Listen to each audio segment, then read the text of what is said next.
Jadi kalau kita lihat bagian depan, ada perubahan di lampu utama, bumper depan, model dari cover fog lamp, dan warna baru black chrome pada grill depannya.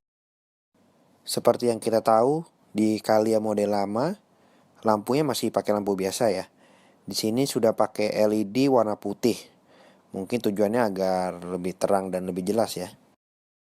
Dari bumper depan terlihat seperti all new Veloz 2019 dengan balutan cover fog lamp warna hitam yang model Veloz banget.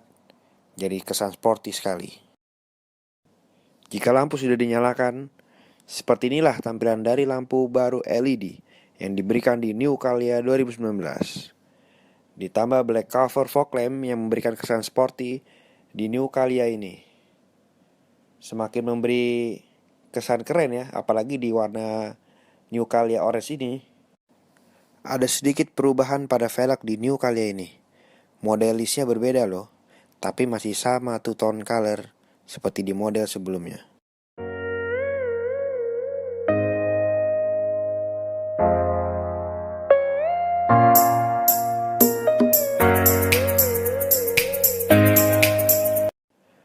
Di New Calya ini spionnya sudah retractable ya. Kalau kita masuk gang jadi lebih gampang. Dengan adanya retractable ini sangat membantu ya.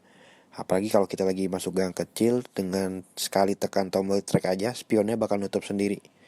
Jadi sangat kebantu, gak perlu harus buka kaca tutup dari depan. Di sisi setir ditambahkan steering switch, agar memudahkan kita dalam mengatur audio pada saat menyetir.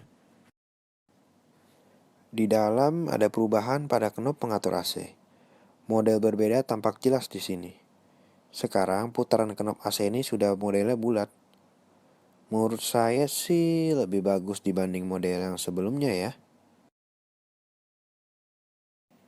Rupanya, tab dari New Calya ini sudah berubah loh.